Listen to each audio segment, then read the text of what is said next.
नमस्कार, आप सभी का स्वागत है हमारे इस वास्तु सागर यूट्यूब चैनल में। दोस्तों, वीडियो को शुरू करने से पहले कमेंट बॉक्स में जय श्री राम लिखा, परमात्मा को आभार व्यक्त करें। हिंदू धर्म में पितृपक्ष का महत्व बहुत अधिक होता है। पितृपक्ष के दौरान हमारे पूर्वज पितृलोक से धरती पर हमें मिलने के लिए आते हैं। हमारे द्वारा उनके लिए किए जाने वाले श्राद्ध तथा तर्पण, पिंडदान आदि कार्यों से वे संतुष्ट होकर हमें आशीर्वाद प्रदान की करते हैं। प्रतिवर्ष पितृपक्ष भाद्रपद मास के शुक्ल पक्ष की पूर्णिमा तिथि से प्रारंभ होते हैं। श्री कृष्ण कहते हैं, जिस मनुष्य को उसके पितरों का आशीर्वाद प्राप्त होता है, उसके कुल का गौरव सदैव ही बढ़ता है। ऐसा मनुष्य कभी दरिद्री नहीं रहता है। इस साल पितृपक्ष 17 सितंबर मंगलवार के दिन प्रारंभ हो रहा है और 2 अक्टूबर के दिन पितृपक्ष का समापन होगा। हमें पितृपक्ष में कुछ ऐसे कार्य करने चाहिए जिससे हमारे घर में मित्र शक्ति का वास हो। पितरों को प्रसन्न करने के लिए गरुड़ पुराण में भगवान श्री कृष्ण ने बहुत ही महत्वपूर्ण उपाय बताए हैं।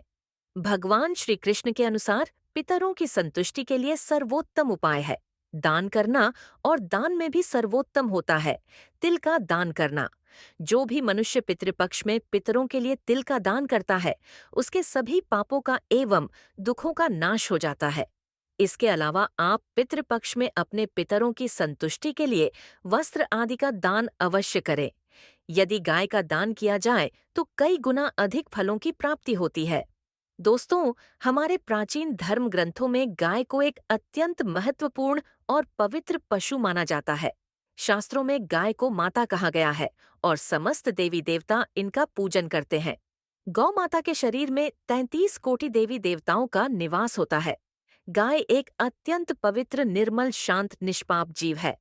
ऋग्वेद में इसे संसार का पालन पोषण करने वाली कामधेनु माता कहा गया है। इसके दर्शन मात्र से मनुष्य के हजारों पाप नष्ट हो जाते हैं। इसीलिए कभी इस निष्पाप गौमाता पर अत्याचार नहीं करना चाहिए। गायक को कभी मारना नहीं चाहिए और कभी उन्हें कष्ट नहीं देने चाहिए। गाय को मारना शास्त्रों में सबसे बड़ा पाप माना गया है। दोस्तों, भगवान श्री कृष्ण को गायों से विशेष लगाव था। उन्हें गौ माता बहुत अधिक प्रिय थी। श्री कृष्ण के अनुसार गायों की सेवा करना ही सर्वश्रेष्ठ धर्म है। इससे बड़ा पुण्य का कार्य संसार में दूसरा कोई नहीं।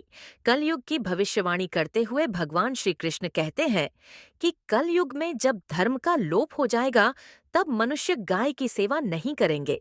मनुष्य केवल दूध के लिए ही गाय को पालेगा।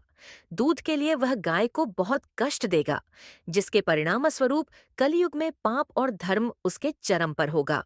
कलयुग के अंत का लक्षण बताते हुए श्री कृष्ण कहते हैं, जब संसार से गाय समाप्त हो जाएंगी, तब कलयुग का अंत होगा। जो मनुष्य कलयुग में भी गाय की निस्वार्थ भाव से सेवा करेगा, वह सुख समृद्धि प्राप्त करेगा। दोस्तों, हमारे धर्म के सभी शास्त्रों में गाय की सेवा को ही सर्वश्रेष्ठ माना गया है। जो व्यक्ति प्रतिदिन किसी न किसी तरह से गौ माता की सेवा करता है, वह सबसे अधिक पुण्यवान बन जाता है।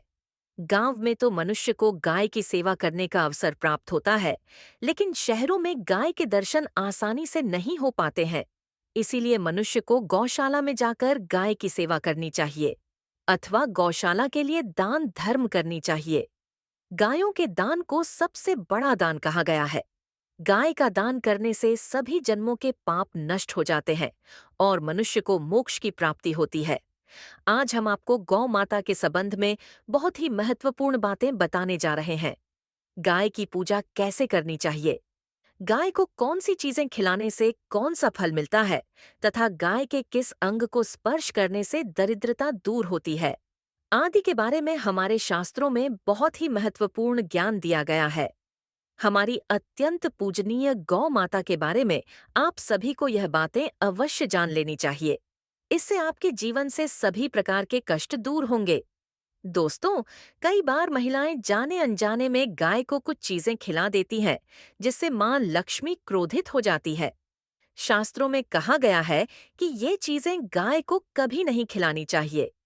इससे मनुष्य के जीवन में दुर्भाग्य आता है और उसे किसी भी कार्य में सफलता नहीं मिलती है। तो चलिए जान लेते हैं गौ माता के विषय में महत्वपूर्ण नियम। सबसे पहली बात है दोस्तों, गौ माता के दर्शन करना बहुत शुभ होता है। शास्त्र कहते हैं रोज सुबह गाय के दर्शन होने से पुण्य की प्राप्ति होती है और सुबह गोबर के दर्शन होने से लक्ष्मी की प्राप्ति होती है। अगर किसी महत्वपूर्ण कार्य के लिए जा रहे हैं और अचानक ही गौ माता आपके रास्ते में आ जाती है, तो वह कार्य निश्चित ही सफल हो जाता है। ज्योतिष शास्त्र के अनुसार कुंडली में यदि पितृ दोष होता है तो अन्य उपायों के साथ साथ गौ माता को प्रतिदिन रोटी और घास खिलाने से लाभ होता है और पितृ दोष से मुक्ति मिलती है। इसी तरह कुंडली में यदि शनि की 7.5 या महादशा है तो हर शनिवार और अमावस्या को काले रंग की गाय को घास या रोटी खिलाएं और उसकी पूजा करें। गौमूत्र के बहुत से लाभ बताए गए हैं। गौमूत्र में बहुत से खनिज पदार्थ और स्वास्थ्यवर्धक तत्व होते हैं जो हमारे शरीर की शुद्धि करते हैं और बहुत से रोगों से भी बचाते हैं। साथ ही गौमूत्र छिड़कने से वातावरण में शुद्धता और पवित्रता व्याप्त हो जाती है। इसीलिए हमारे शास्त्रों में शरीर को निरोगी रर करने के लिए प्रतिदिन गौमूत्र का सेवन करने तथा घर में गौमूत्र छिड़कने के लिए कहा गया है। कुंडली में शुक्र ग्रह की स्थिति को मजबूत करने के लिए ज्योतिष शास्त्र के अनुसार सुबह के भोजन में सबसे पहली रोटी निकालकर एक सफेद गाय खिलाना शुभ माना जाता है। अगर आपकी कुंडली में बुध ग्रह कमजोर है या आपको किसी कारण इसके दुष्प्रभाव झेलने पड़ रहे हैं, तो हर बुधवार के दिन गाय को हरा चारा खिलाना शुरू कर दें। इससे बोध से जुड़े दुष्प्रभाव दूर होंगे। व्यक्ति के जीवन में विवाह आदि मांगलिक कार्यों में विघ्न निर्माण हो रहे हैं, तो उन लोगों को कुंडली में बृहस्पति ग्रह की स्थिति को मजबूत करने के लिए रोटी पर गुड़ और चने रखकर गाय को खिला देना चाहिए। इससे आपको शुभ परिणाम प्राप्त होते हैं। अगर घर में अशांति है, लड़ाई झगड़े होते रहते हैं, तो घर में सुख शांति बनाए रखने के लिए घर के अंदर गाय के गोबर से बने उपले को जलाना चाहिए और उसका धुआं संपूर्ण घर में फैलाना चाहिए। इससे घर की नकारात्मक ऊर्जा नष्ट होती है और सकारात्मक ऊर्जा में वृद्धि होती है। गाय के दूध, दही, घी, गोबर और गोमूत्र से बनने वाले मिश्रण को पंचगव्य कहते हैं।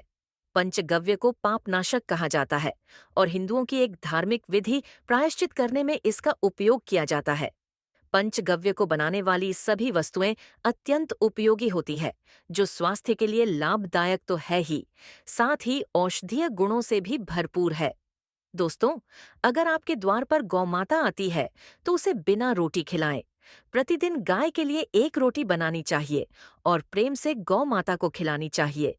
इससे गौ माता का आशीर्वाद प्राप्त होता है और मन की इच्छाएं पूर्ण होती है। कुछ लोग गौ माता को बासी भोजन अथवा जूठन खिला देते हैं। इसे शास्त्रों में पाप माना गया है। आप किसी अन्य पशु को खिला सकते हैं, लेकिन गाय को कभी झूठ नहीं खिलाना चाहिए। भूख लगने के कारण गौ माता उस अन्न को ग्रहण कर लेती है, लेकिन इसका पाप उस व्यक्ति को लगता है। तो गुरुवार के दिन गाय को केले का फल खिलाना चाहिए।